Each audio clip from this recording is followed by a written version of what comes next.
नाशिकमध्ये 35,000 कोटींचा CSR खर्च, पण ठोस पुरावे कुठे? CSR निधीवर चौकशीची जोरदार मागणी, पत्रकार परिषदेत महत्त्वाच्या मागण्या मांडल्या. दरवर्षी 16 कोटी खर्च, CSR निधीची पारदर्शकता कुठे? महाराष्ट्र NGO समितीच्या वतीनं आज पत्रकार परिषद घेण्यात आली. या परिषदेत CSR म्हणजेच कॉर्पोरेट सोशल रिस्पॉन्सिबिलिटी निधीच्या पारदर्शक वापराबाबत महत्त्वाच्या मागण्या मांडण्यात आल्या. CSR निधीचा योग्य वापर व्हावा यासाठी शैक्षणिक संस्था आणि खाजगी कंपन्यांनी एक विशेष CSR अधिकारी नेमावा, अशी मागणी नुकतीच मंत्री चंद्रकांत पाटील यांनी केली होती. आजच्या परिषदेत हाच मुद्दा केंद्रस्थानी होता. महाराष्ट्रात सुमारे 5,809 कंपन्यांकडून जवळपास 5,497 कोटी 3 लाख रुपयांचा CSR निधी उपलब्ध आहे. मात्र तो निधी कोणत्या सामाजिक कार्यासाठी खर्च झाला याबाबत मोठं प्रश्नचिन्ह आहे. फक्त नाशिक जिल्ह्यात गेल्या 6 वर्षात तब्बल 35,000 कोटी 97,04,500 रुपये निधी CSR अंतर्गत खर्च झाला. पण हा निधी प्रत्यक्षात कुठे गेला याचा ठोस अहवाल अद्याप उपलब्ध नाही. www.csr.gov.in CSR खर्चाची माहिती जरी संकेतस्थळावर प्रसिद्ध केली गेली असली तरी प्रत्यक्ष कामकाज आणि निधी वाटपाबाबत संशय कायम आहे. त्यामुळेच आता राज्यस्तरीय CSR चौकशी समिती स्थापन करण्याची गरज समोर येते. खऱ्या सामाजिक कार्यात गुंतलेल्या संस्था आजही निधी अभावी अडचणीत आहेत. त्यामुळे CSR निधी थेट योग्य संस्थांपर्यंत पोहोचवावा यासाठी निकष व पारदर्शक यंत्रणा तयार करण्याची मागणी आजच्या परिषदेत ठामपणे मांडण्यात आली. CSR निधीचा वापर योग्य दिशेने व्हावा, खऱ्या गरजूंना त्याचा लाभ मिळावा आणि निधी वाटपात पारदर्शकता यावी, हाच या परिषदेमागचा मुख्य हेतू होता. आता पाहावं लागेल की सरकार आणि कंपन्या या मागण्यांकडे कितपत गांभीर्याने पाहतात. सुनीता मोडक, राष्ट्रीय उपाध्यक्ष, महाराष्ट्र NGO समिती. तुमचे प्रश्न आम्हाला बरोबर होते, पण कालच आमची स्थापना झाली आणि आज लगे आम्ही प्रूफ मिळवू नाही शकत. तुमच्यापर्यंत आम्ही पोचण्याचा एक मानस धरला आहे आणि आम्हाला काही कोणासाठी की बाबा हा चुकीचा तो चुकीचा असं म्हणायचंच नाही आहे.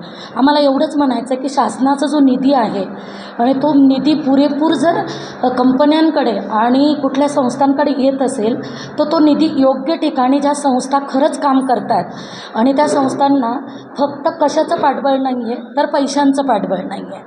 जर ते पाठबळ मिळालं आणि शासनाच्या माध्यमातून तो CSR योग्य संस्थांकडे गेला तर समाजाची गरिबी दूर होऊ शकते. त्याच्यामध्ये बरेच मुलं होरपळल्या जात आहेत.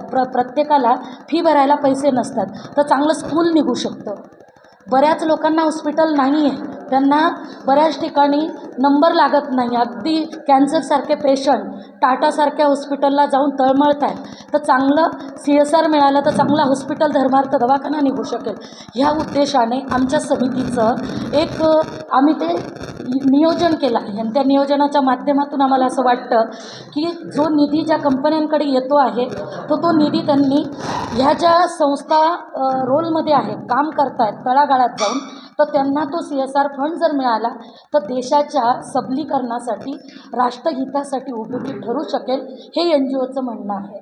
म्हणून आमच्या NGOचे, महाराष्ट्र NGOचे राष्ट्र अध्यक्ष येरुडे सर, चिटणीस आपले LK डोळस सर, चिटणीस शीतल मॅडम आणि सर्व पदाधिकारी यांचं एकच म्हणणं आहे की हा योग्य पद्धतीने हा निधी समाजासाठी वापरण्यात यावा.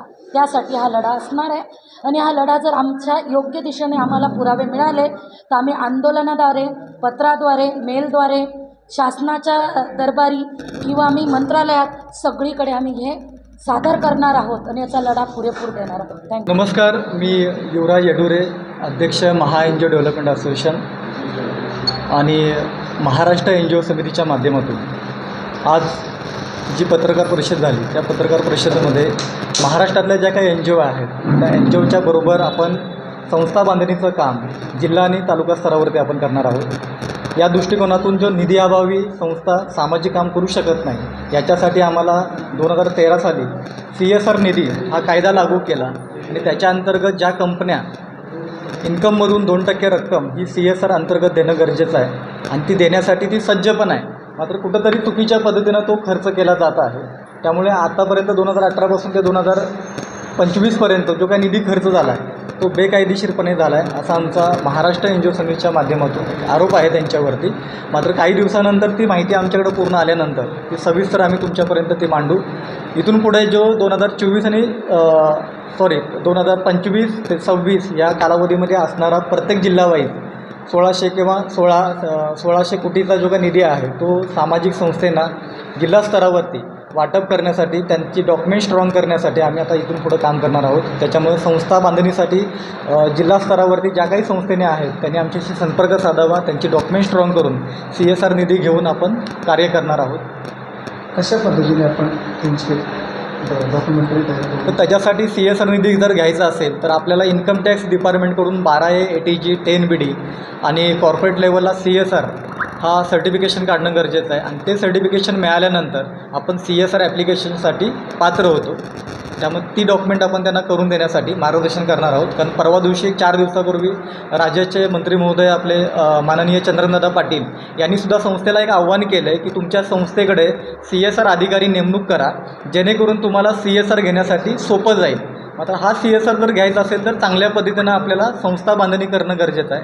आणि जर ती केली तर आपल्याला CSR मिळू शकतो आणि तो आम्ही त्यांना मिळवून देऊ शकतो महाराष्ट्र NGO समितीमध्ये. 9 न्यूज महाराष्ट्रासाठी वैभव घुगे, नाशिक.